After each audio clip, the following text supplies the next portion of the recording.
as an entrepreneur, you feed people for so long and you inspire people for so long, eventually you have the right to say, yo, I'm living for me now. I disagree. Purpose work is till the death of you. Enjoy that.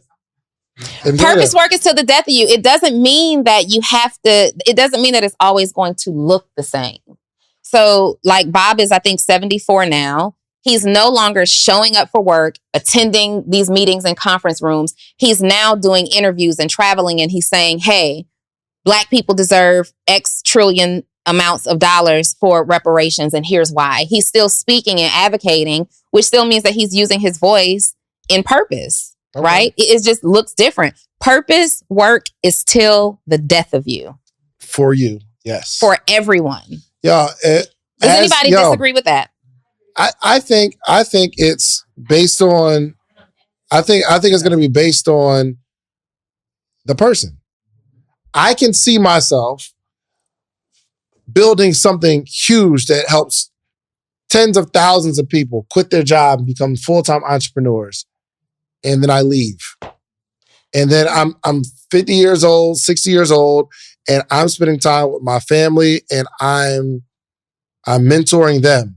That doesn't mean that your purpose work has stopped. It just looks different. But I can see myself not doing anything. You won't. Maybe. Like, the whole purpose. I'm done. Purpose like evolves inside of you as you grow and develop. And it might look very different. But people who operate in purpose, like, you cannot run away from it.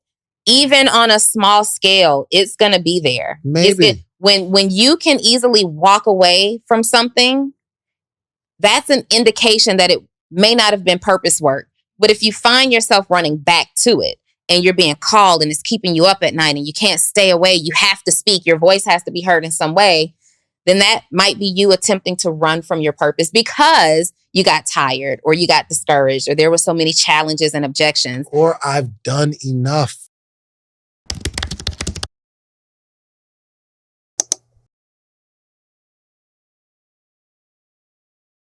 Welcome to another edition of the Social Proof Podcast. We're here. Donnie's here. Yeah. Live studio audience. They don't want to be here. They do not sound good. Sounds so forced. Y'all make us look so bad while we're taping live. Like, we are here. You know how when Oprah used to come on her show, the crowd was like, going crazy? But she was giving away cars and stuff. We're giving away a game. I kind of would rather take a car. I'll be more excited about the car. All right, let's try this again. Welcome to another edition of the Social Proof Podcast. We are live and excited with our in-studio audience. Okay, all right. That was lit. That was good stuff. All right, one lesson from the week. One lesson from the week. I am trying to remember my week. The days just go by so fast. Oh, okay. So one lesson is really simple, very surface level. Don't quit on yourself. Don't quit on yourself. Where's that come from? So, I'm on this fitness journey. You can kind of see it there. Are you? Yeah. How long you been on the journey? Today is day 76. That's not the truth. That is not the truth. All together, maybe, but I'm talking about like consistently at it. Today is day 76. Of doing what? Of my personal self-development journey. And they can go way back in podcast episodes. Oh, so you're not talking about physical, like to the gym and stuff? No, I work out 4 days a week. How many weeks you been doing that? Today is day 76, so a little over 2 months. You have not gone to the gym 4 days every single week for the last 70 days. I know that. This is cap, right? Do I need to phone somebody just randomly to prove that? Continue. Okay. Anyway, so there were 2 days specifically this week that I wanted to cancel on my trainer. I have a virtual trainer, the same one that I tried to invite you to. I even offered to pay for, but you just you won't show it for yourself. There's the lesson. There's the lesson. Don't quit on yourself. I wanted to quit on my trainer. I was in the bed. We had 2 early sessions and I'm like, I am more tired than I am inspired to work on my body. But because I prepay him, that's like the agreement that I've had to make in order to stay consistent. Like, I am not cheap, but I don't like to waste money, if that makes sense. So our deal is I have to prepay him. And in my mind, like, I've paid for this, so I'm showing up. So because I prepaid him, that kind of kicked in and I went to the gym and I ended up loving being there. Like, I just felt so good. And I never understood how people will go to the gym and they say, oh, I'm going to go work out so I have so much energy throughout the day. Like, I was never that person. I used to work out because I haven't always worked out consistently. When I would go to the gym, I would be exhausted. Like, I'm asleep for the rest of the day. But apparently there's this thing called consistency. And when you do something,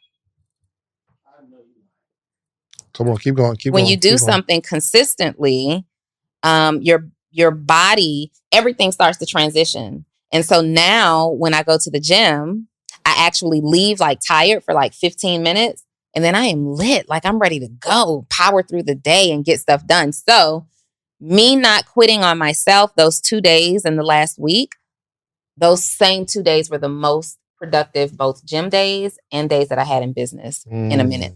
I love it. Mm-hmm. Good. Yeah. You don't have a story or a lesson about any kind of fitness, right? Well, it doesn't have to be a lesson about fitness. I got lessons, though. I just wanted you to stay on theme with where I was going, right? Like, body transformation, looking your best self. Sure. Yes. Okay, so here's the thing. I've been intermittent fasting for the last almost 90 days. So 90 days, it'd be up. But I realized that you just got to start somewhere. Mm-hmm. You know what I mean? So I may not be in the gym. I may not be kind of like my healthiest self, but I've been doing something for over 60 days. Like, it's been about 70 days. I think I'm done. It has not been. First of all, you started like a month after me. No. Because you were so inspired by my journey. I was definitely not inspired by your inconsistency. My inconsistency. So let me, because I made the post on Twitter, and that's how I was, I think I made the post on the 11th of some month. What month is this? June.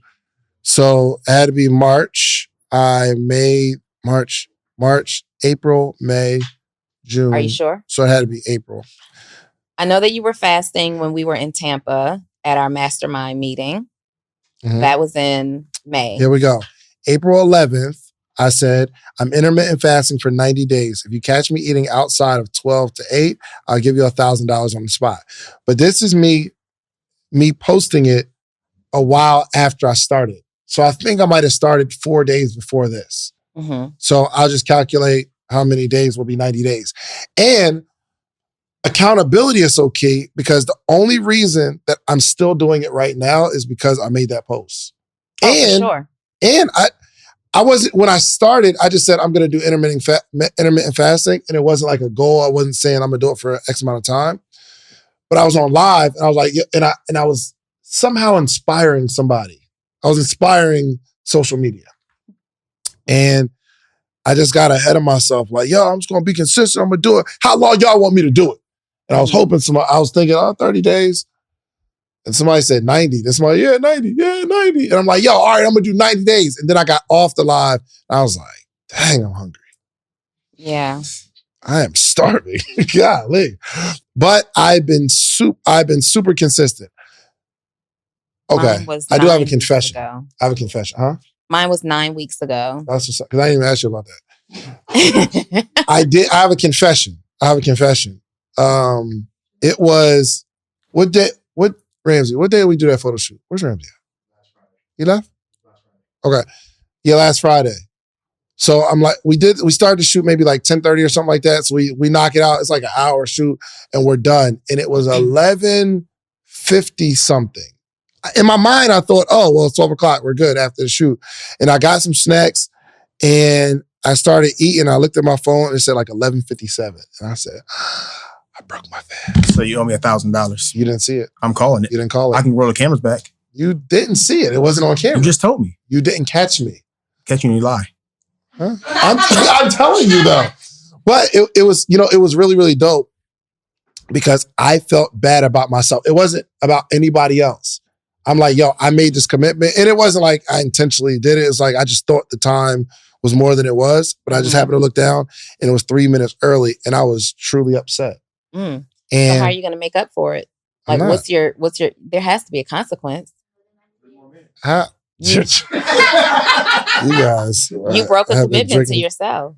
So right, but it wasn't. But what I'm saying is, I'm not about to throw a pity party because sometimes you do got to celebrate yourself. I'm celebrating the fact that I didn't do it and I didn't care.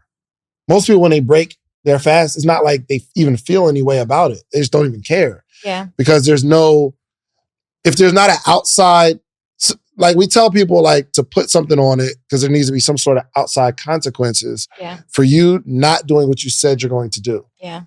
But the only reason that has to be in place is because most people don't care if they disappoint themselves. Mm-hmm. But I think some people need to have that internal, you should be, if you set a financial goal and you don't hit it, you should be somewhat upset. Outside of most people, they would just set another one. Yeah. So I'm celebrating the fact that internally, nobody, no cameras. It was me saying, I'm disappointed in me. Mm-hmm. I should be more responsible for that. Mm-hmm. Not beating myself up, but I'm still. Well, I think one hiccup has it only been one hiccup this whole journey? Yeah, one hiccup the whole time. One hiccup is really important, and I just want to applaud you because you've struggled. You know what I mean? For sure. For a minute, and I can see the results, the transformation. Your stomach's no longer sitting in your lap. Your arms have slimmed down. It's not as big, but that joint. Yeah, no. I mean, it's just you can actually hold it in and look like you're fit. Now we need to take it to the next. Are you congratulating me or are you roasting me? What is happening? I'm really trying to figure out how 70-something days ago you were fitting these pants because they're quite snug right now.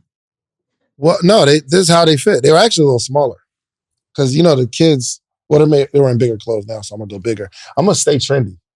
Are they wearing bigger clothes? Yeah, bigger clothes now. Like look at JL's pants. Well, I'm starting to see the trend. You'll start to see bigger clothes now. Not baggy tops. Even if you shop designer, like the shirts are fitting boxier now. You'll start to see you'll see Reese. Reese is real fashionable. So anyway, moral of the story is I was sincerely congratulating you because I've given you such a hard time on previous episodes about your stomach and stuff. What's it called for a man? We got fupas. What is it called for a man? I think it's a. Oh, I guess it could still be a fupa technically. Yo, also, so I gotta. Never mind. I'm not gonna say that because I don't know how Joe gonna feel later. I did hurt your feeling one time. No, it was just Joe been in these streets shirtless. Joe is diving in pools. He's doing up close live. He's just got everything exposed. I'm like, okay, Joe. Joe must be in a relationship. You do things a little differently. When your girl don't care, the world's cares don't matter. Yeah, I don't. Because anything I say is going to come off as a roast kind of. Nah, but I'm saying, congratulations on you're just more. I'm just saying I couldn't do it. You know what I mean? But you seem more free. Like saying, this is who I am and this is what I got. So that's dope. Wait a minute. Joe is free. I mean, you're free. Dave, if you took that shirt off, it ain't all good. It's not all good. It's not. That's what I'm saying. So for Joe to do it, it's even less all good. Are you body shaming Joe? No, I'm not. That's what I'm saying. I don't even want to talk about it. That's why I want to talk about it. Wait, he said for Joe to do it, it's even less all good. Yo, can we get to the entrepreneurship? Okay. Okay. We'll change the subject. Wait. So I went to BET Awards. Yes. Talk about that. BET Awards was dope, man. It was Black excellence. Mm-hmm. It was Diddy was in the building. To be able to see kind of his journey of becoming this person that we are today. While he was talking, I just kind of envisioned in my mind the young Diddy, the one that had a dream, all the stuff that he had to do to get there. This is relentless work. There isn't any handouts. What we know about Diddy is he worked for his position nonstop. And that was inspirational, but here's what's more inspirational.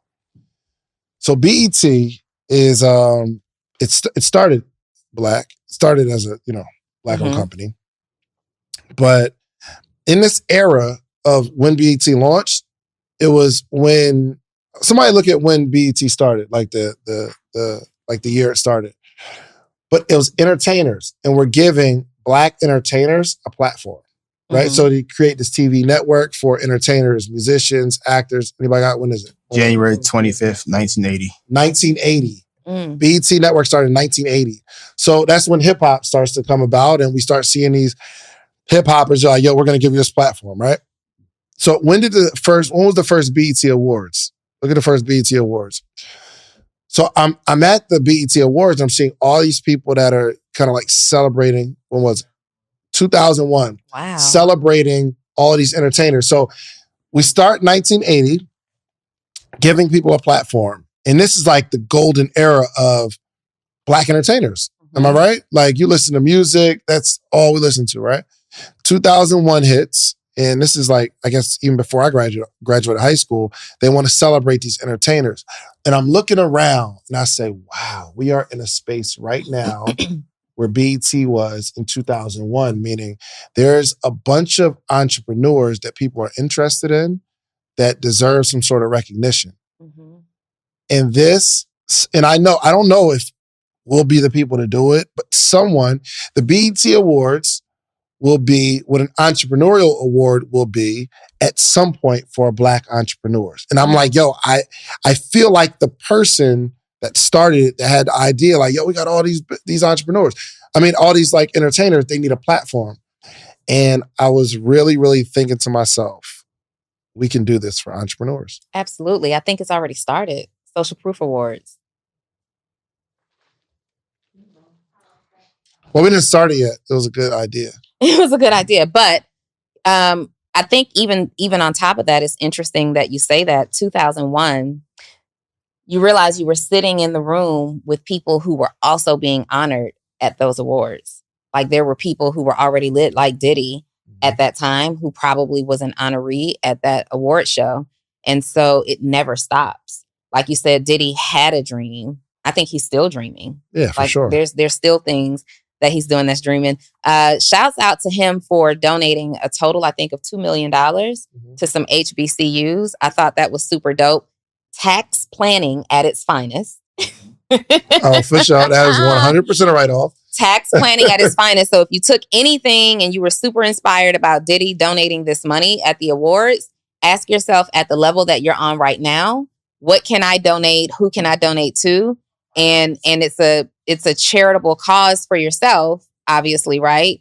However, it's also a tax planning strategy. And there's a big difference between tax planning and tax preparation. You don't think he did it out of the kindness of his heart? I do. I think he did it out of the So here's what I'm learning about money. Going through right now, I am real life going through my tax planning and filing, right? And what I will tell you guys as entrepreneurs is spend the money or invest the money, right? Because we try to hold on to this money. We're like not hiring. We don't want payroll and all these other things. But if you don't invest the money back into your business, you're going to give it to the IRS. Yeah. There is no way around that. So get rid of as much of your profit as possible, but find things that mean something to you. Like Diddy may have done this out of the kindness of his heart. In fact, I'm sure he probably did. He most likely did. So now, as a smart entrepreneur, he's saying, hey, if I have to invest this money, I at least will invest it into something that I find to be purposeful and self-fulfilling, or fulfilling, to whatever it is that he's attempting to fulfill. So I don't think that we actually sit down and like write out, if I have to give money, right? If I'm put in this position and I should be contributing, I should be giving back. Number one, not only does it benefit me from a tax perspective, but number two, who are the people that I choose to benefit that can't be directly connected to me, like in real time? Write out a list of places that you would happily give the money. And your mom and dad aren't really going to be, they're on the list, obviously, because you're going to do for them. But from a tax perspective, a tax savings perspective, mom and dad aren't always like who you want to cut the big checks to in that way. Yeah, I guess I didn't really even start caring about tax. There's like, y'all probably listening right now, like, I don't care about taxes. All right, listen, every single week, every episode, you hear me talking about themorningmeetup.com. It's the community. Let me show you what's happening here. Every single morning, Monday through Friday, there's 400 plus people on a Zoom call, right? We're learning, we're talking, we're growing together, and this is you. There's all these people here. It's all these people in the morning meetup. Hundreds of people reading books, growing. We get together quarterly. It's amazing.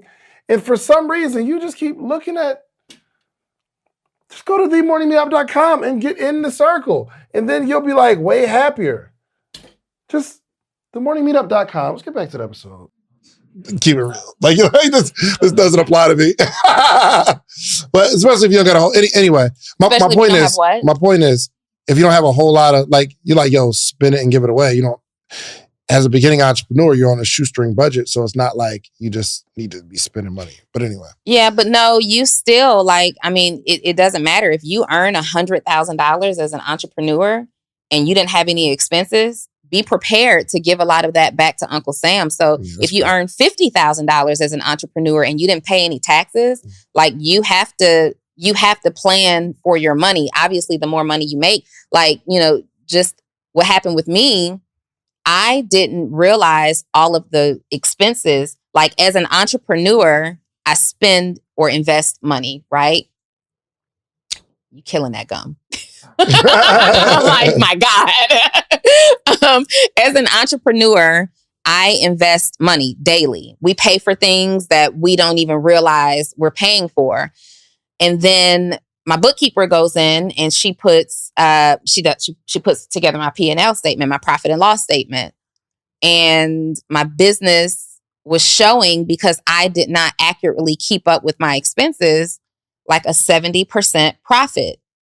Without saying how much money I made on this episode, we know about how much money I made, right? A 70% profit is a problem. Yeah, for sure.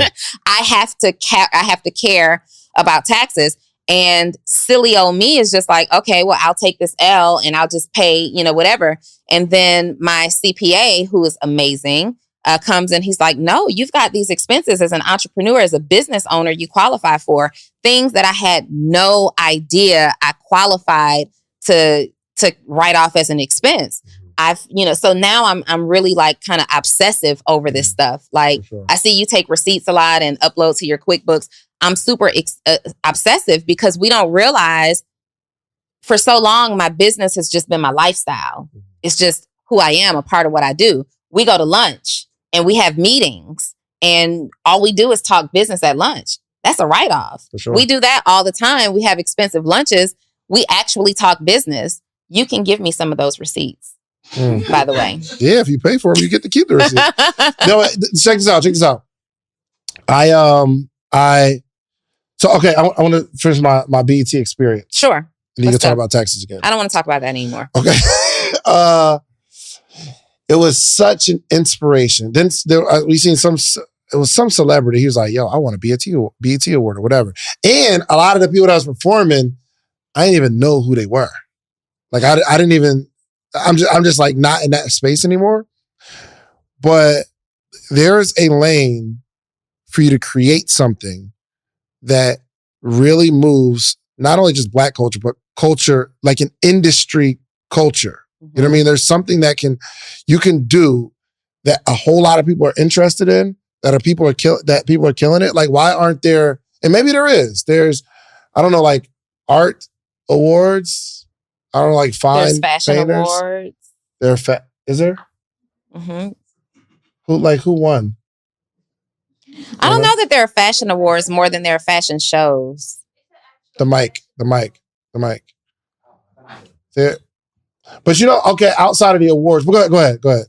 I was going to say it's an actual fashion award that people look forward to getting in the fashion. You said put it closer?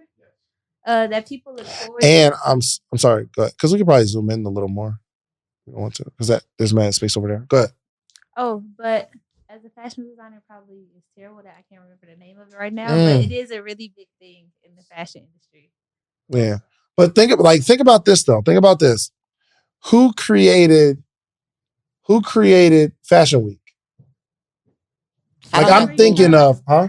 I don't know who created it. Right, but like just think along that track. Like somebody says, I'm into this industry.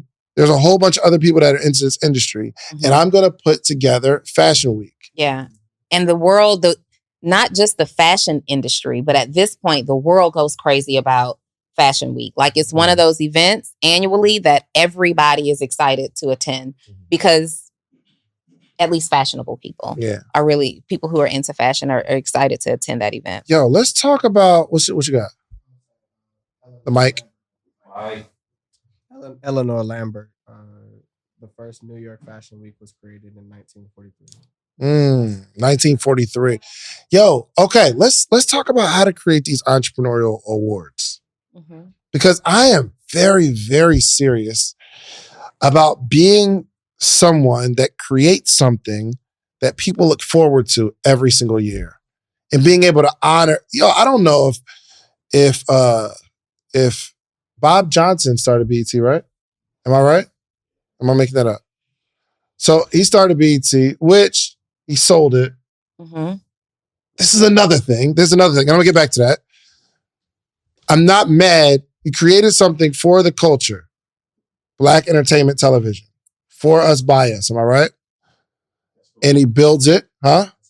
I know, but it was for us, by us. But the culture accepts it, and then he sells it. What year did he sell it? What year did Bob Johnson sell BET, and for how much? So there's a picture going around on social media saying... Like 2001. He sold it in 2001. He sold it in 2001? The same year of the awards? Yep. Dang, so some white people put that together, the awards. No. What's her name? Kathy? He transitioned the company over to a black CEO. So $3 billion. It's owned by, BET is under Viacom. Yes. And pretty much BET was its own thing though, right? Yeah. Okay. But BET was his own thing. It was his own thing. So it's like you own Social Proof and then you do a DBA under. So Viacom owns it's like the big top-notch company. And then under it is BET, ABC, and whatever other companies that's like other TV producing shows. That's right, but he's saying in 2001, Viacom bought BET. I don't know who bought it, but Viacom always owned BET in a sense. Always. Read it for me. After taking BET private again in 1998, Johnson and his partners sold BET Holdings to the giant media group Viacom. Right. So hold on, pause there. So Viacom, because I know he was building it himself. Then he sold it to Viacom, which is a not black-owned company.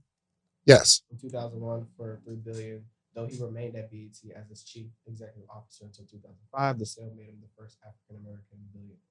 Ooh, wait. Is this Bob Johnson? Yeah. So it's interesting because I'm looking at his net worth right now, and it says $550 million. That's the Google. How do you know?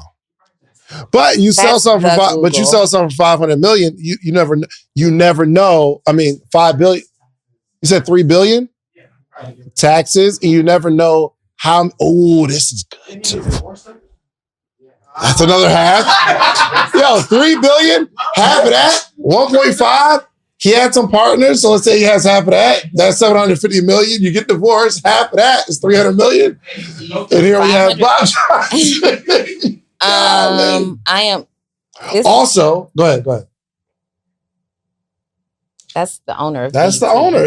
You didn't see the meme with the family? Yeah, I see the meme with the family today. Or I see the meme that's going around. It's so interesting because BET has noticeably changed over the years, right? The quality of the content, the direction of the content, the spin that I think it puts on Black people has definitely changed. And this is really, really interesting. As an entrepreneur, when you start a brand on purpose, like, do we think that Bob started this brand on purpose?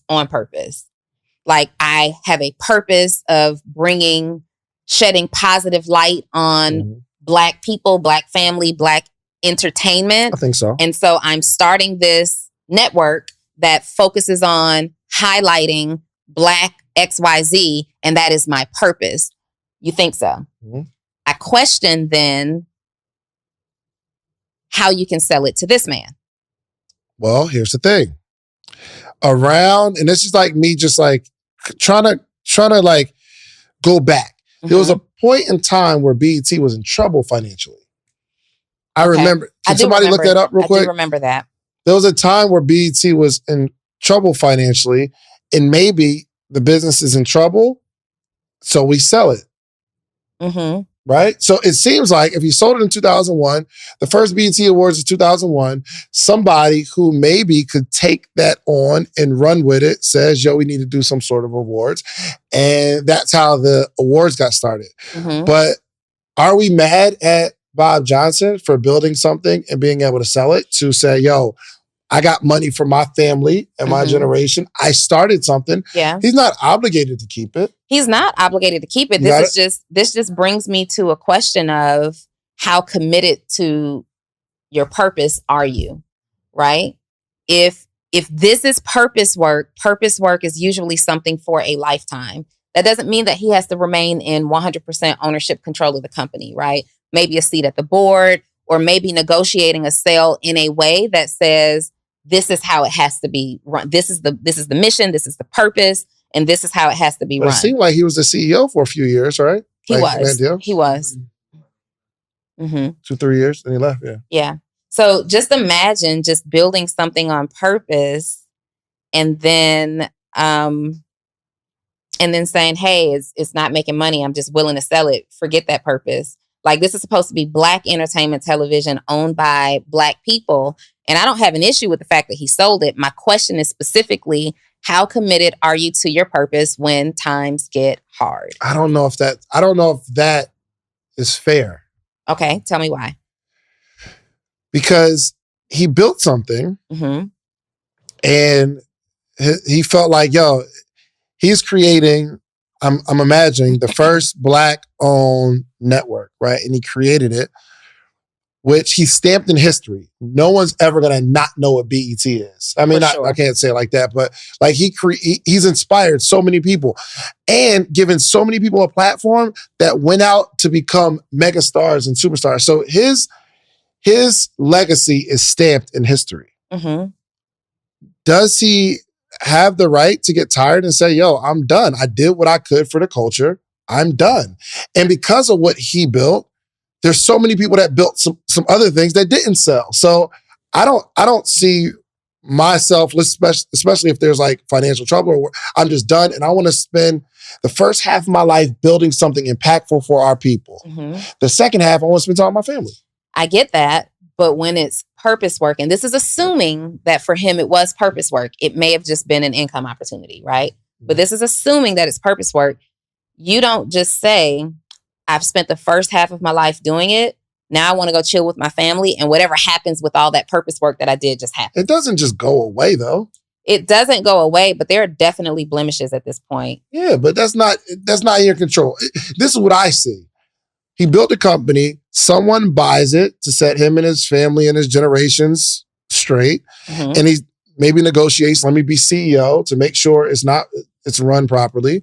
And he's there for a few years and he set some things in place. Maybe he put some people in position to make sure they keep his legacy and he leaves. Mm-hmm. But the owner says, the things that you put in place, as soon as you leave, we're changing that. Mm-hmm. We don't know what happened. Maybe his heart was intentional, saying, yo, I'm going to set this up to make sure it's a generational company. But if you don't own it. Maybe he's super sad about what BET has become over time. Maybe. He might actually be super sad. He was not at the awards. I ain't see him. You know what I mean? So is her name Kathy?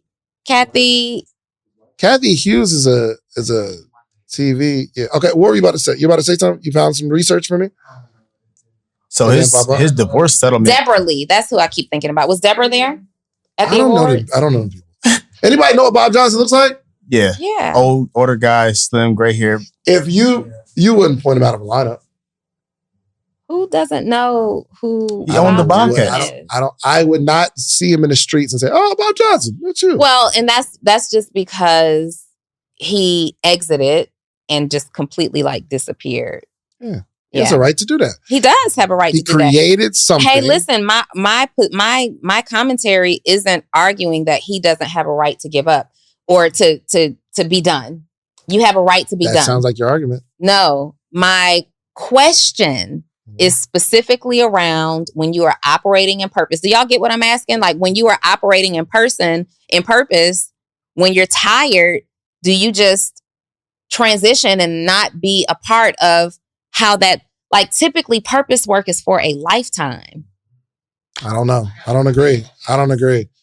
Angela Davis, she's still alive, yes? Angela Davis? Yeah, like she's one of the original Black Panther Party members and created a movement that we all get to benefit from today. She gets to live her life. She ain't got to keep marching and she ain't got to keep fighting. Like she did what she was supposed to do. And she's forever stamped in history. Now go live your life. She is forever stamped in history, but she is not, she didn't sell her likeness for something that is contradictory to How you know? Do we see it? Them shirts with her face on it, she might have sold some things. We don't know who created like Black Panther movies and documentaries. She's like, yo, give me some money, I'll be in that joint. She gets to do that. Go ahead. So to your point, you're basically saying like there's nothing wrong with you like leaving, but you should leave it in the right hands. Like, okay, here. Oh my bad. Are you saying that he should just leave it in the better hands than how he left it? Like, leaving it in somebody's hands is not going to continue that. Like, yeah. So I'm not attached to who he left it to. Okay. My question is simply the fact that he made that decision to leave it in those hands. Was this purpose work or was this just a business? That's it. My thing is, go ahead. My thing is, it seems like based on what we just Googled, right? Like he was there for a few years after he didn't just like buy it and I'm done. He's like, I'm gonna be the CEO for a while. Let's say, for instance, would you trust me to run your company? Yes, for sure. So if something happens and I'm like, you're like, I just want to spend time with my daughter. I want to travel and I'm going to give you X amount of millions of dollars to live your life. You're saying, Dave, I put it in your hands. I trust you. Mm-hmm. Well, once I own it and you're still there, just making sure it's operational, you breathe, say, I think we're good. I might make some decisions that you don't agree with. And eventually those decisions compound on other decisions and I got to bring somebody else in and eventually you won't even recognize your company. Yeah. But you had intentions on leaving it in the right hands. Yeah. I'm saying with this situation, I think he probably did. I don't think he was like, all right, yeah, I'm about to leave these Black people and go ahead, make a mockery of all my people now. It's all good. I don't think he did that. I get it. Like what happened is business. It's just business, bottom line. And once you sell your company, you are no longer in control of what that looks like. Even if it's totally against the purpose or the reason that you started the company in the first place. I'm just asking seriously, like, were there no Black candidates? And maybe at that time there weren't any Black candidates that could have bailed out. Was that decision in the best interest of the company? And if this was purpose work, like, are you a little sad at this point as to what the network has become? Because if I gave you full control of my company and you ran it and you made decisions that were contradictory to why I started this company and what I'd like for it to be, I am going to at least start a podcast and slander you. I'm at least going to speak on it and say, hey, I sold the company, so I no longer have any control, but God, that's disappointing it's become. He could be looking like, it's still, there's thousands and thousands of Black people in this audience that are being entertained by our entertainers. And it was a night to come together and there was a bunch of people performing. It was a beautiful show. Yeah. I don't think he's like sad at the direction. Now, our world is changing for sure. And is that it? Like, is the direction, are these new owners now like maliciously? Because BET has changed. Jack Harlow did perform. It used to have very fun shows and highlight, Black people. And then around that time of the change, things started happening. And remember, at one point, the BET show was like, the BET Awards were like the hood of awards. They were, they were always fights and, things that happened. And this is after that 2001 sale period. Is it just that the world is transitioning? Or because I'm watching this show on Hulu right now, and it was originally a BET series show. And they have these A-list, they have some A-list black celebrities in there, like everybody who's who is in this show. But the acting is so horrible. The show is so bad that it's good and I can't stop watching it. Like, I have to see who comes in next and how, like, these are people who have won big awards, like big, what would I call them? Some of the larger awards. They've won kind of some of those larger awards, not necessarily a specific award, but they've won some larger awards and they've had outstanding performances. And now they're in this BET series. And it's like, did you take a class? Listen, if I was going to teach you how to make $1 million, would you give me 10,000? Like if I had a course teach you how to make $1 million a year positive, you're going to make $1 million. Would you give me 10,000? Of course you would. It's no brainer, right? So in a calendar year, we make 7 figures with the podcast. But there's 21 things that I extracted from that you're going to need to launch your podcast. But I only got time to give you 3 right now. One is you need a distribution platform. The distribution platform is what you upload your podcast to. That platform sends it to Spotify, Apple, Google Play, so that your supporters can actually listen to your podcast. You're also going to need a microphone. You need a really good microphone so it's crispy audio. And 3, you need an income strategy. This is not necessarily a hobby, unless you're going to make it a hobby. But I can teach you how I made the 7 figures with these 21 things. Now, the good news is you don't have to give me 10,000. My ebook is only $37, okay? So listen, go to podcastebook.com and get the 21 things that you need. And I can explain it in detail, all the things that you need, okay? Podcastebook.com. Let's get to the episode. Do you have an acting coach? Because who's directing this film and why would you let this quality of work be displayed? You would watch it. You just said you can't. I would have still watched good it. That you think it's bad, that it's good. Yeah, but somebody's a genius. I would also have watched it if the acting was phenomenal. We don't know that. But I would have. I would have. I don't know. I could be reaching. I could absolutely be reaching. But I just feel like, yes, BET definitely changed. We're assuming that this was Bob's legacy work. We don't know that. That man never said that. That might just be a business opportunity for him. But I just question, like, Black entertainment television and not one Black person in ownership. It doesn't sit right with my spirit. It is very easy. It's very easy. And Charles, I got you.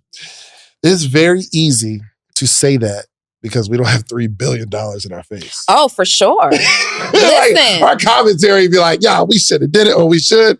But like in our perspective, we like, yo, we give you $3 billion. We're going to take care of your people. Oh, first of all, take care of your people. Anybody interested in the social proof brand got $3 billion. We'll do it for $1 billion. We'll do it for $1 billion. We don't care what color you are, okay? We don't care what your vision is for the future of the company. You get white Dave and white Donni up here. Listen.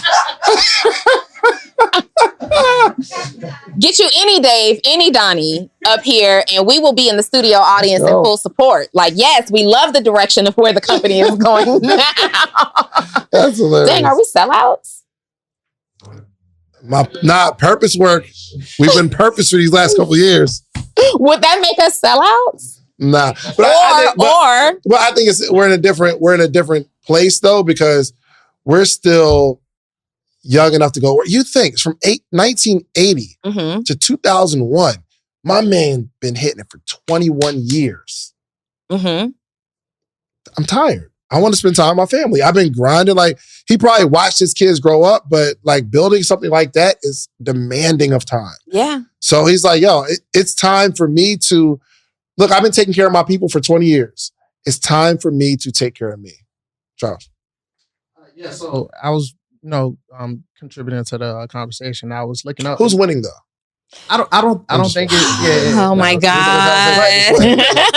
I was reading and it said in 2010, they said the BT co-founder Sheila Johnson, I'm not sure the relation to Bob, but she said she explained that she's ashamed of what the network has become and she doesn't watch it. And she just her kids doesn't watch it either. 10 years later. So what I'm thinking is they saw opportunity to sell because somebody gave them an offer, whatever financial troubles, whatever they might have been going through.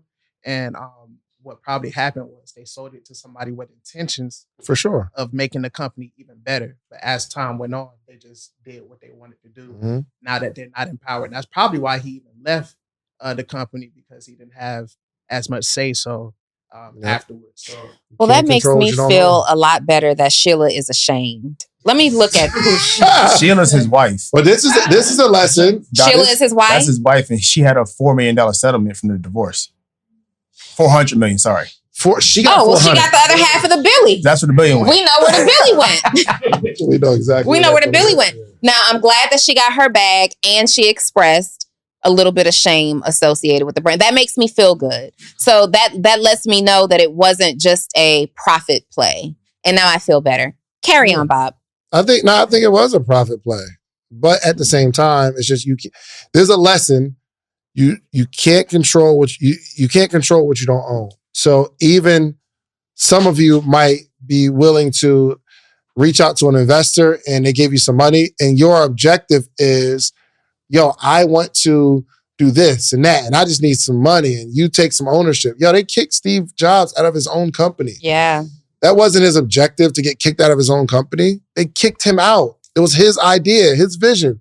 But he's like, if I can get some more money and I can get some more resources, we could make this thing great, but you don't control what you don't own.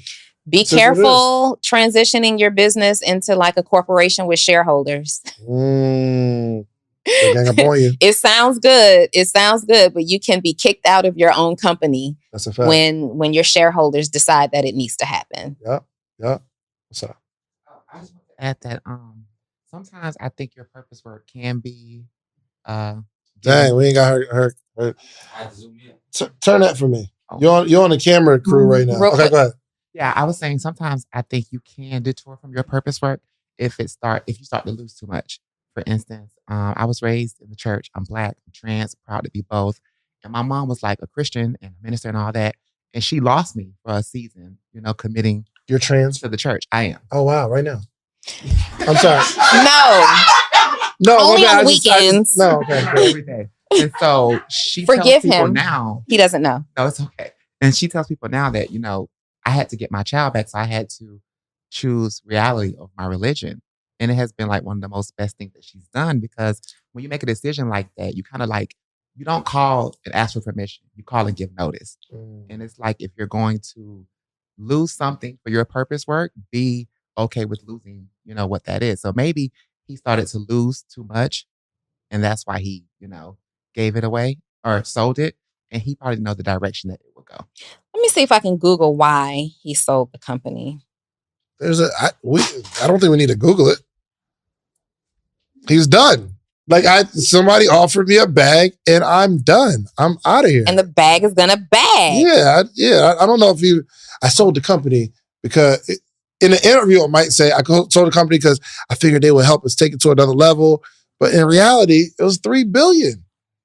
He was having marital troubles. He's like, I'm about to take this $3 billion, leave my wife, live my life. I got this money. BET founder Robert Johnson calls for $14 trillion of reparations for slavery.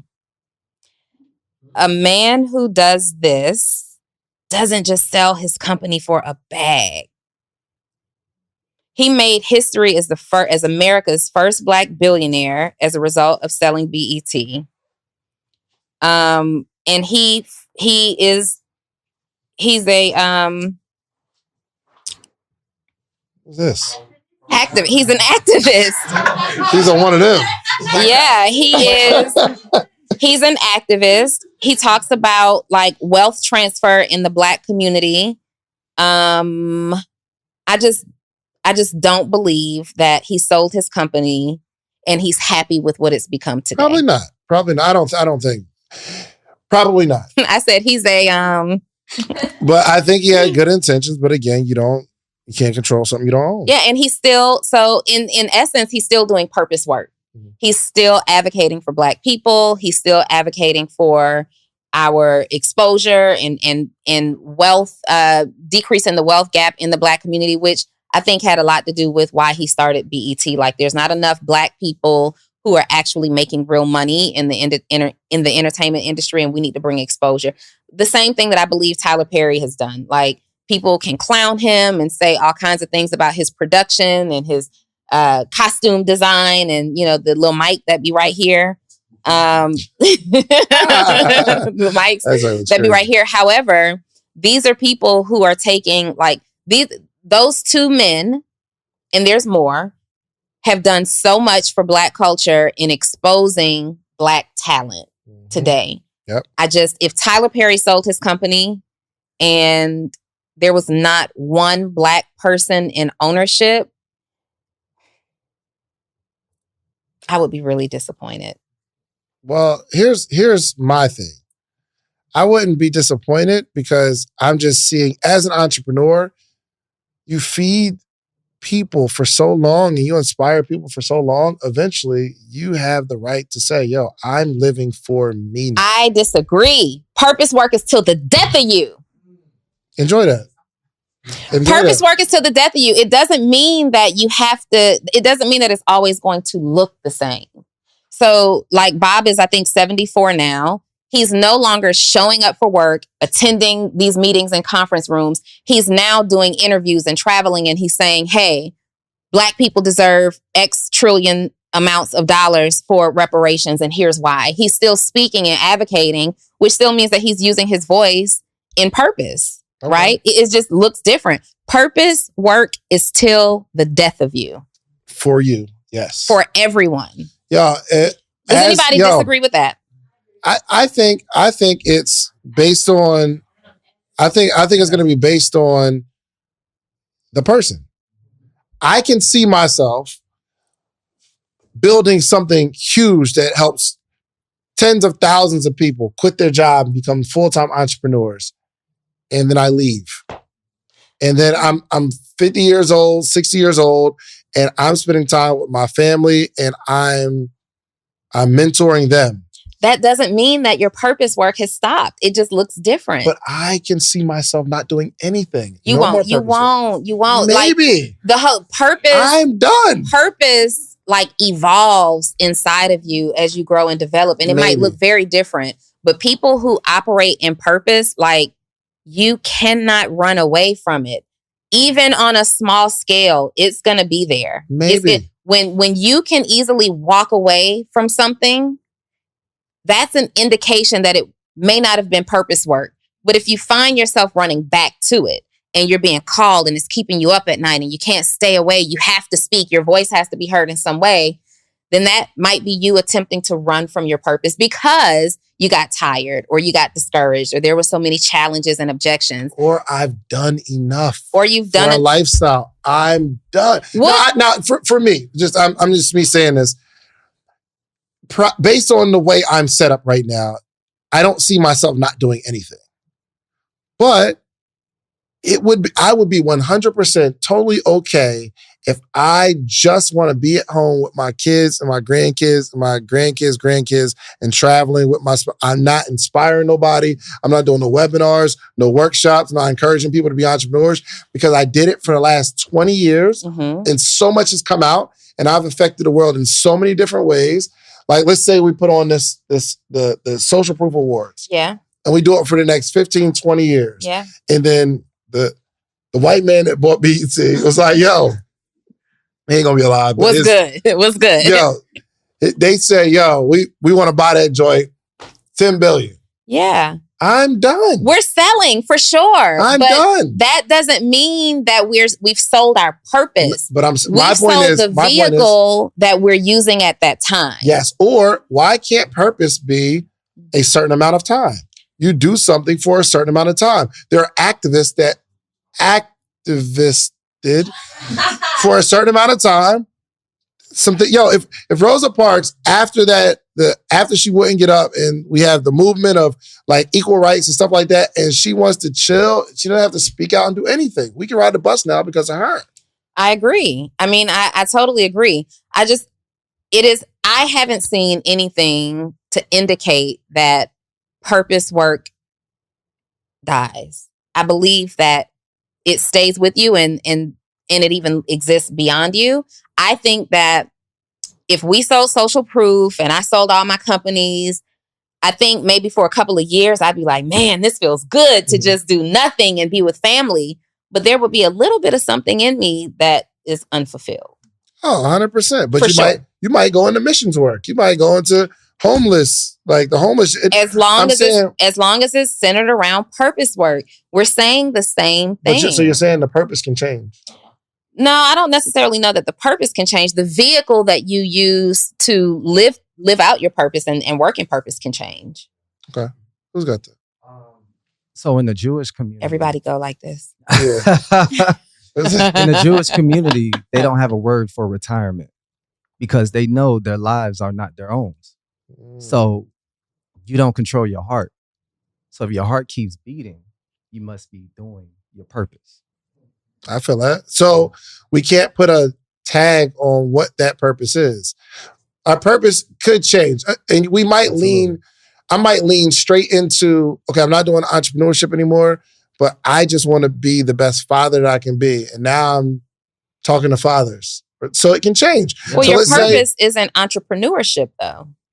And you have to really understand your purpose to understand and identify. I don't know what your purpose is, but it's not entrepreneurship. My purpose isn't entrepreneurship. So how do we know that Bob Johnson's purpose was the liberation and uplifting of black people? We've been talking in hypotheticals since the beginning of the conversation. Have you been paying attention?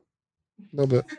Yeah. We've been talking in hypotheticals, and this whole conversation was, well, if this was his purpose, how does this play out? Because one day I want to sell my company. I believe.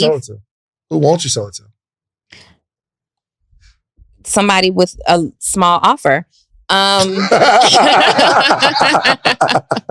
Right? One day I think the smart move when you pay attention to business and pay attention to how these big companies operate, I think it's every small business owner's responsibility to work in a way that you ultimately end up replacing yourself.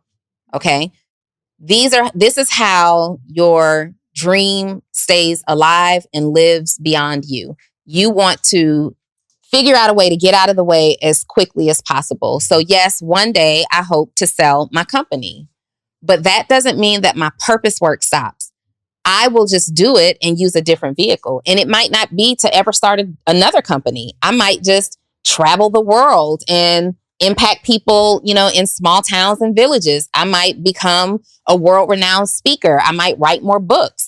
The purpose is the same. The vehicle is what changed. I think we won't know till later, though. Until we're approaching that situation. So yeah.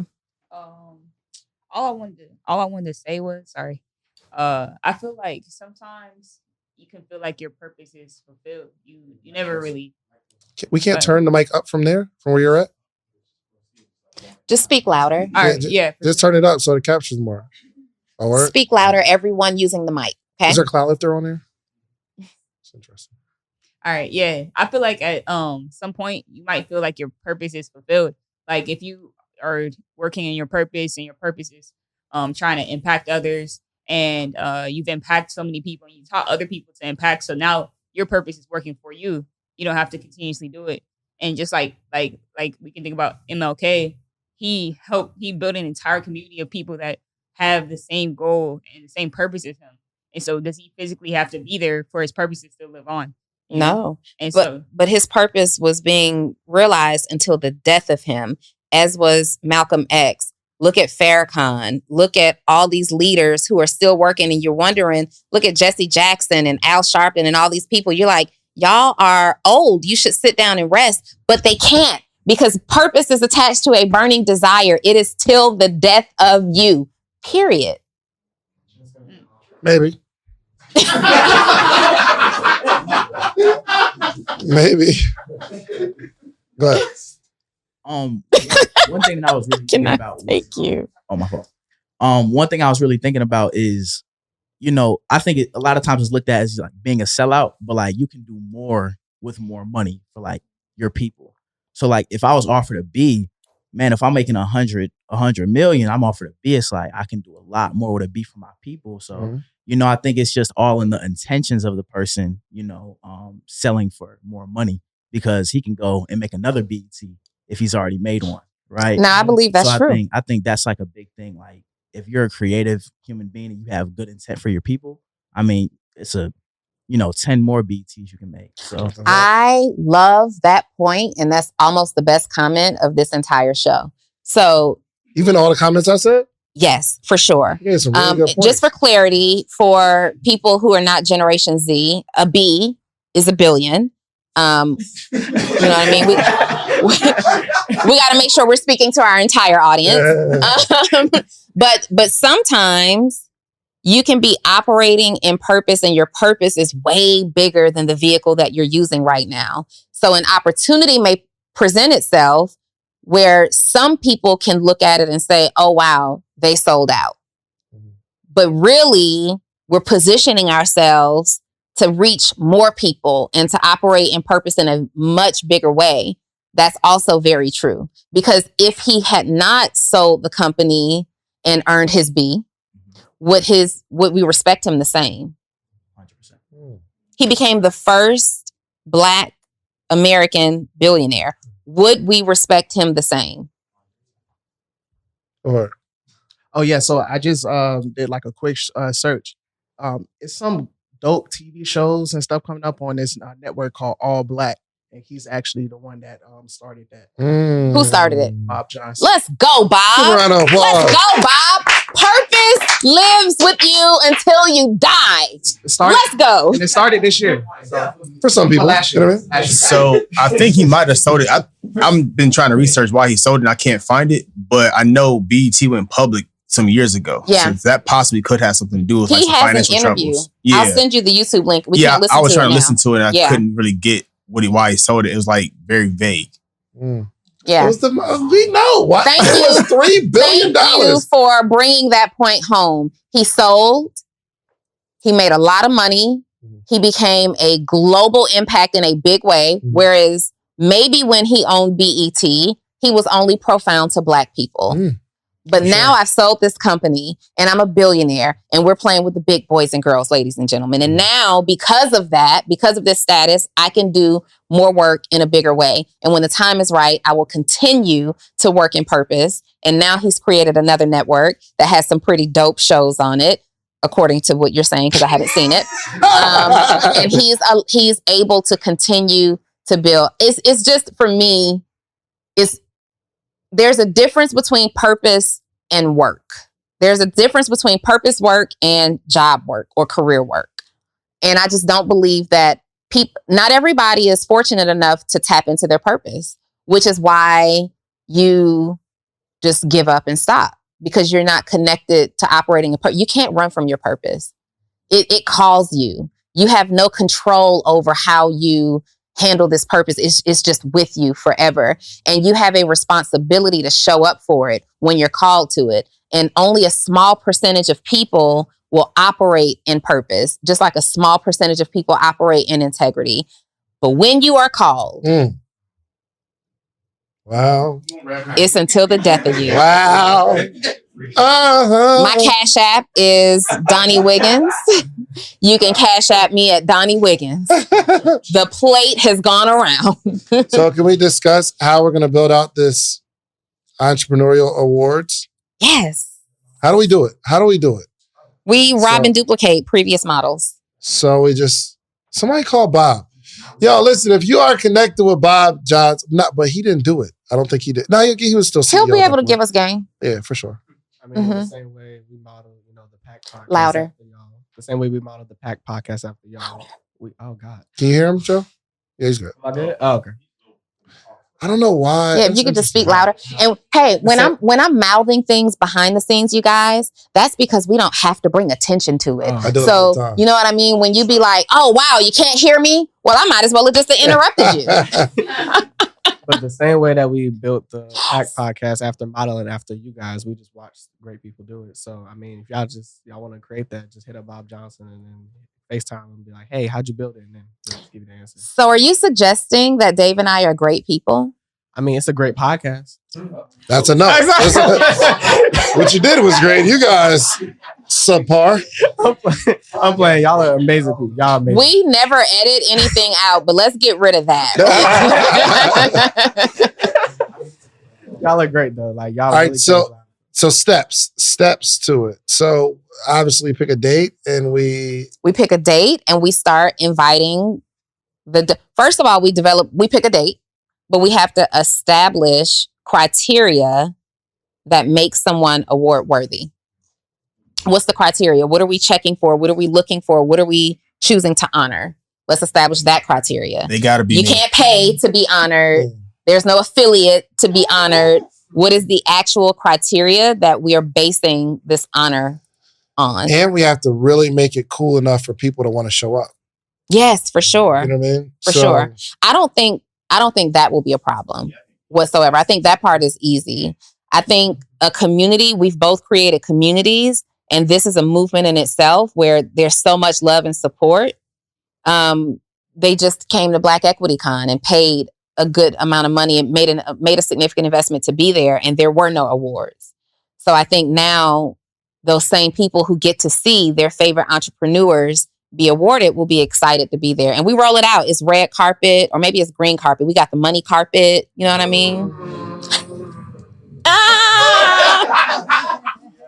We better not see a money carpet at any event. Right. Yo, what are some categories though? What are some categories? You can do like philanthropy, like who gives back the most. Like you can have like people vote, like entrepreneur of the year. So people can actually do their votes. You can have like up and coming entrepreneur. We can do like an impact award. Mm-hmm. We can do an impact award. I don't know about an income award, but we can do some kind of a financial education. And educate, yeah. Okay. The side hustle award. How do we measure somebody who still has a job and killing it in business too? We do a side hustle award. We can do a youth entrepreneur. A youth entrepreneur award. We can do parentpreneur. Parent entrepreneur. Isn't that all of us? Oh, you can do it by categories. So do it by categories, like whoever's in the legal industry killing it as entrepreneur, in the podcasting space, like by business category, it would be able we can do category. We can do industry specific awards. Mm-hmm. So at BET they have performances in between. So do we have like speakers? For sure. Yeah. We have some performances for sure, but we do have a couple of keynotes, right? Mm-hmm. I think someone who can impact the crowd in a way that says, hey, next year I'm going to be on that stage. Yeah, this could be big. This is going to be big. When are we meeting? I got Friday. I can do Friday. I can do Friday. We can do a community builders award. You know, there's so many. You gotta shout out Monray because this was like her idea. Like we did this whole campaign and she was like, yo, we can do these awards. And I looked at it. I was like, whoa. And I think you looked at it like, yo, that'd be cool, but we're gonna pull this off. Yeah, I think, Monray did. Shout out to Marketing by Monray, my little sis. Love her to death. She did a whole pitch for us for a marketing campaign and billboards and buses and awards and galas. And Monray commands every dollar that she's worth. Mm-hmm. We need more money. So investors only can come to this meeting. Now anybody free? I got 5 on it. Apparel awards. You know what I mean? We can definitely do a. Would you win the apparel awards? Are you sure? Yes. Most influential apparel designer. Most influential apparel. All right, give him the mic. Give him the mic. Because give him the mic because this is gonna be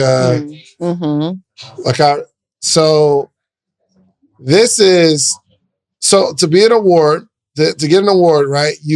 I guess we're considering. It would be easier for you to just someone out of the camera. There we go.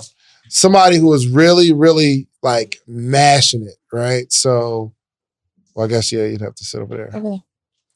Oh yeah, we got the camera. Hold on once. Yeah. That's what's up. Go to the seat. So here's the thing. So for an award, I want to know why you would win the award. Go for it. Make sure you talk loud into the mic. Stand up. Oh. Yeah. Okay. Presentation mode has entered the chat. All right, go for it. Well, why Jacala will win the most influential brand award is because number one, the brand just fly itself. It's fly itself, and it give a positive message. It catch the attraction of not only like young but older youth. Well, older people. And I didn't hear nothing about influence. And well, I didn't think about that all the way, but. Dopest marketing award. But no, back to this though. I mean, I was trying to give him some time to get it together. Dopest marketing, like these marketing campaigns, like what's Mia? with Glamaholics. That's the name of the brand. It's Glamaholics. She's super dope. She's got her baggage brand, Mia Ray. She's super dope. Like her marketing campaigns, Ming Lee's marketing campaigns, BB Judy. Yeah. Her marketing campaigns are dope. So we could do something like who does the most impactful or dopest. Got it. You ready? You got it together? All right, come on. Let's do it. Why would you win most influential brand? Because a lot of schools are attracted to the brand. When you say a lot of schools, it's like I would say elementary schools, because I have visited elementary schools. How many have you visited? Only 3 of them. So you're most influenced by 3 elementary schools? A lot of schools. Showing interest. A lot of schools are really interested in the brand. Well, how many are a lot? Well, I mean 3. And let's just get to the interest part. When you say showing interest, what do you mean? Just showing interest because of the slogan of "Be Yourself." Okay. What does showing interest mean? Interest mean? What does that look like? Are they paying for you to put shirts in the schools? Or are they bringing you in as a speaker? Or they just said that's dope? Or is a teacher there that said, that was dope. And now the whole school is showing interest. Basically, it was... laugh was crazy. He said, it was basically a pitch. It went because besides just the brand itself, we didn't go there to promote the brand itself. We basically, me and my business partner, basically went there to just speak to the kids on just being themselves. So by speaking to the kids on the type of topic of being yourself, they took a liking into like the brand itself. Who took a liking? For us, like teachers and even some parents that was maybe there was like volunteering around. Do you see what I'm saying? Where the brand, this is for like inspiration and motivational purposes only. Okay. Your brand is not creating big influence enough to win an award. Yeah. We got work to do. I really want you to think, okay, how can this brand begin to influence people on a global level? Forget global, at least in the city. I've not seen one person wearing your brand just out. And I'm like, yo, that's my man's joint, right? Yeah. So as I was building the Sleep is for Circus brand, I get people every day, they were sending a message on Twitter or Instagram, like, yo, I saw somebody wearing your shirt. Oh, I was in this state, saw somebody wearing your shirt. And now I don't know if it was enough to win an award, right? But we created some influence because people were saying that the actual brand were helping them leave jobs. I live by this slogan. So I've helped at least a dozen people through the inspiration of the brand leave their job. I remember it was years ago. This is like influence. Outside of it being a cool design, because everybody's got cool designs. I want you to really start thinking global impact. And I think this is why we probably need to do this, so that people can have something to run towards. To say, yo, this is what this brand did to win most influential. Yes. You guys are paid for the Brain Picker podcast. Based on this, you need to do your episode immediately. Like, there's no more time to wait. You need to do your episode and get coached, because the fact is, you do have a dope brand. I enjoyed wearing the brand. The garment was it was quality material. I liked it. It did get some attention. It was I did the cream, be yourself with the big B on it. And it was dope. I felt good wearing it, but not enough people know that you exist. Yep. So it's time now for you to get on and do your session on Brain Picker, and you learn how to communicate your message. Yeah. So I got you, because I definitely know how I'm gonna make a huge impact with my brand. So I started my brand when I was in 8th grade, and even in middle school, I had my whole middle school rocking. Do me a favor. We're wrapping up. Go make the impact and come back and tell me how you did it. Bet. I mean, I already made the impact though. Ooh. Tell me. All right, I got you. So what's the impact? So in 8th grade, I had my whole middle school rocking it, and my long-term goal in my brand is to make it into a cartoon. How many shirts did you sell in middle school? Sell in middle school? We had around 600 kids in the school. I'd probably say about 150 to at least 200 kids had it. Which means it probably 150 to 200, because you're just coming up with a number. I'm coming up with a number because in 8th grade I wasn't tracking numbers. I'm going to be completely honest. For sure. When I say things like I had the whole school wearing it, but we don't know that that's a number. It could be. I talked to this young lady, and she said she sold 5,000 of her products. Yep. Because in her head, it was just like orders coming in crazy. She's like, I sold like 5,000. We went through the numbers. She sold 300. That's real. Here's my point, man. It's so easy, and that's why we're kind of talking through how we're going to put this together or whatever. But I think we think we've accomplished more than we have. Yeah. That's why it's important to get around people who have, you need to start talking, you need to get around like Corey. Thanks, Ashawn. We need to start getting around like Corey and Justin from Support Black Colleges. That's impact. Like when you start standing in certain environments, you'll realize that I can't even brag about the stuff that I was talking about. Because these are the people that will push you towards greatness. Yeah. And you'll be like, oh, well, what age are you in now? Junior year, 17. You're in junior year of high school? I'm going into my senior year. You're going into your senior year. So have you been selling a lot lately or that was kind of like your biggest splash? No. We did a pop-up shop this weekend. We sold out. How many units are sold out? We brought at least 100. We brought 100 t-shirts there, and we left with 9. We still had some hat stuff. Okay. So your biggest highlight is we sold a bunch in 8th grade. The second biggest highlight that you had something to say about was this past weekend. No, I didn't even get to my biggest highlights. So tell me about your biggest highlight. So my biggest highlight was first on TNT. And my brand went crazy that night. And what is the brand? My brand is called Genius Pilot Academy. And it's called Genius Pilot Academy. Genius Pilot Academy. Okay. Correct. And my long-term goal is to actually make it into a cartoon. And that's been like my biggest project. And pretty much what the cartoon's about, it's about like these. That's crazy. Yeah. I'm asking you about your biggest highlight, and we start moving towards the things that we're going to do. Mm-hmm. You see what I'm saying here? We need to get some numbers and some receipts. I'm proud of you. Yeah. And the only reason I'm talking to you like this is because I love you. The only reason I'm talking to you like this is because I love you. And I don't want you to sit and to think that you think you're popping because nobody knows you. Yeah. Nobody knows you. Nobody knows me. I go on to the BET Awards and there's a couple of people that says, what's up? I'm like, dang, nobody knows. People know me. I don't got nothing to brag about right now. I don't got nothing to highlight. I don't got nothing. There's nothing that I can say I would win an award with. And this is the mindset that I have. We got so much more work to do. That's a fact. But that's why we need to create this. That's why we need to create it, because they're the 8th graders and the 17-year-olds that are watching. Who brought you here? My friends invited me. Good stuff. I love it. This was dope. So we are going to be working on Social Proof Awards. They're coming. We're going to pick a date. Are they? Don't coming? Say that because I hate saying that. Like, coming soon. No, it is. We mess around not doing it. No, we're going to have a date for you. You know what I mean? I hate the next episode, can we have a date? Maybe. No, yes. I'm not that girl. Yes. Don't maybe me. All Be sure about me. But I don't. I hate what my pet peeve is like the coming soon. You guys, coming soon is coming, and then it just don't. I rather do it, and then we talk about the thing that listen, I wasn't even really talking about building this thing out until we got it. But you literally just said, so can we talk about building out these Social Proof Awards for the podcast? Yes. No, you just said it just now. For the podcast, yes. So we are the social proof. I just don't want to say we're not just doing anything just for the podcast. If we said we're going to do it, we're going to do it, or we're going to come back to you with an explanation as to why we chose not to. I just rather not.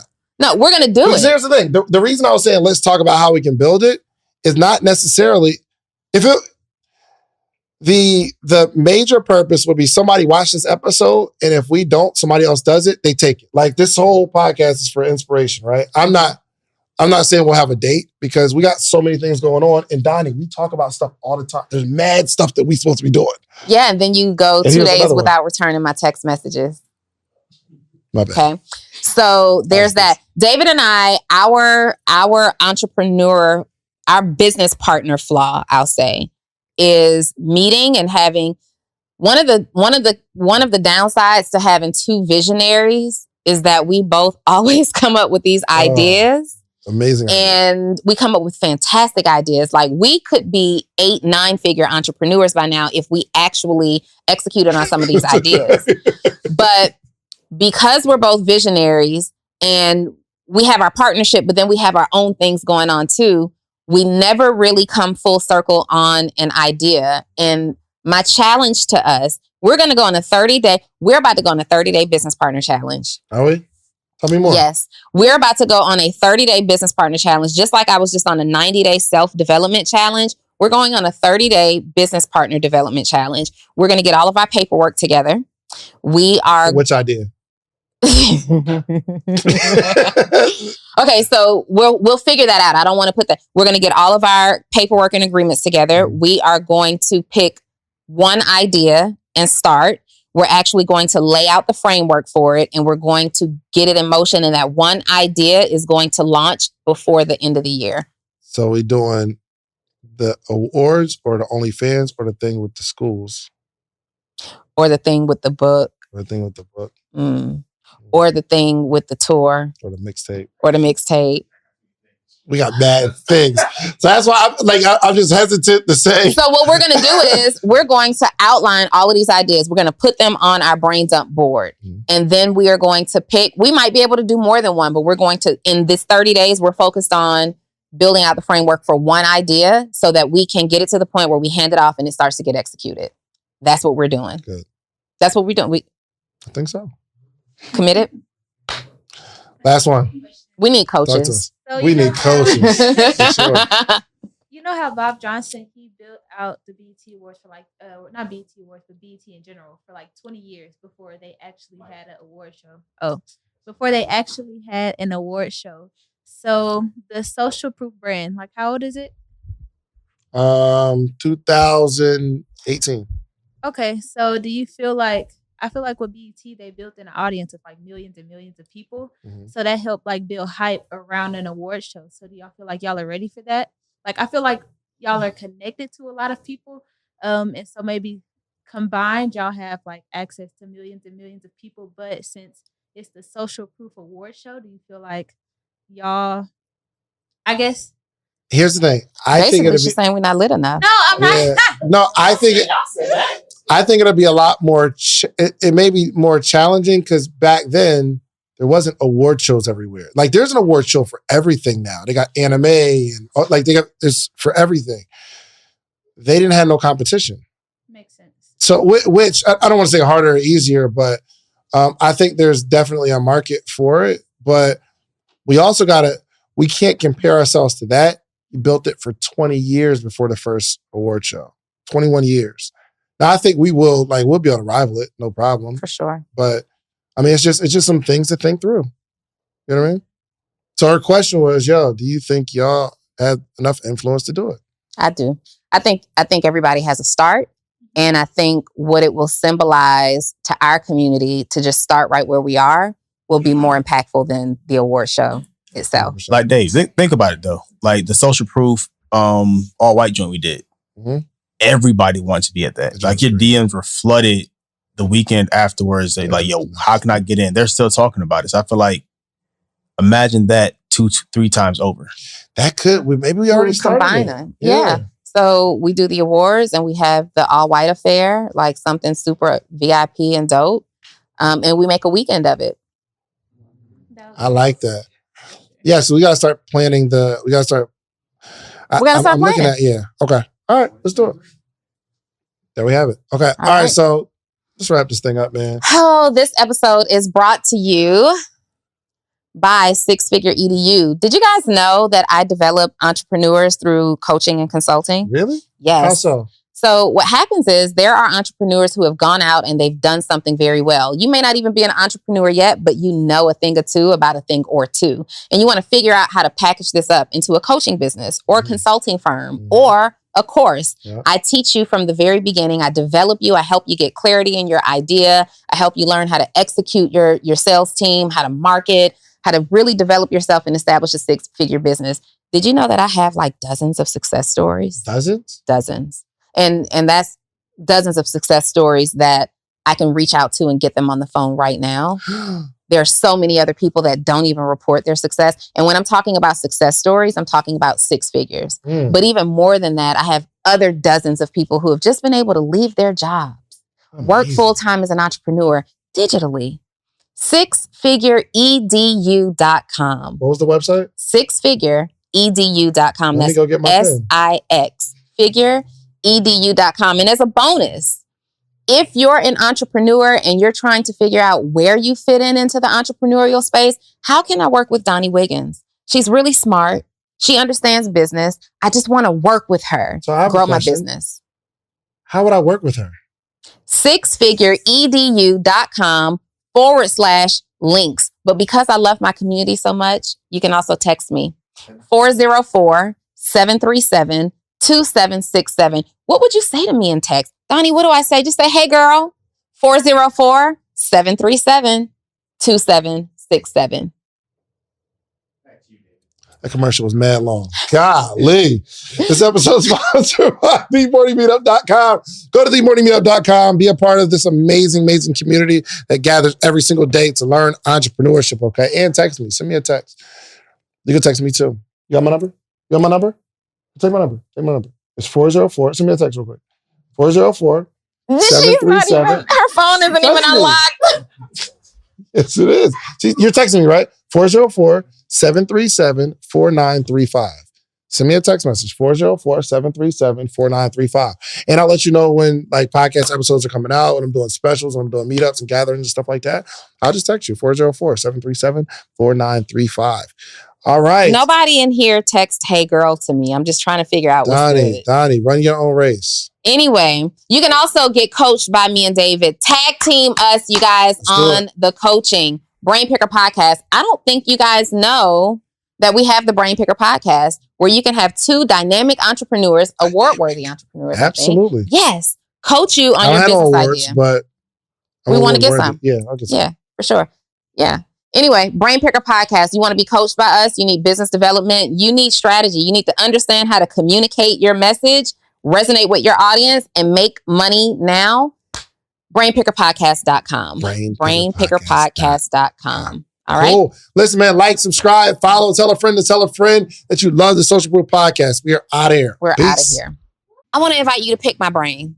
Mine too. Mine too. Yours too? Mine too. Yours too. Okay, you guys. We are so excited because we just dropped our newest podcast series called the Brain Picker Podcast. David. Oh, it's going down. You get to pick our brain. You have a business idea, a concept. You're stuck. You can't get off the ground. You need the advice of seasoned, experienced entrepreneurs. Not only entrepreneurs that are practitioners, but we got a lot of people that we've been coaching all over the last decade. All over the globe. They got receipts. Not just that, you never know where your next investor might be hanging out. And the word on the street is we got all the connections. That's a big fact. We got all the connections. So if you want to sit down with us and pick our brains in front of our audience, and we're letting you pick our brains, we won't even talk bad about you for doing it in front of our audience, bringing your business maximum exposure. Find the link somewhere around here, wherever you see it. It's there. And apply right now to pick our brain. Let's go. Let's go. Let's get it. Let's get it.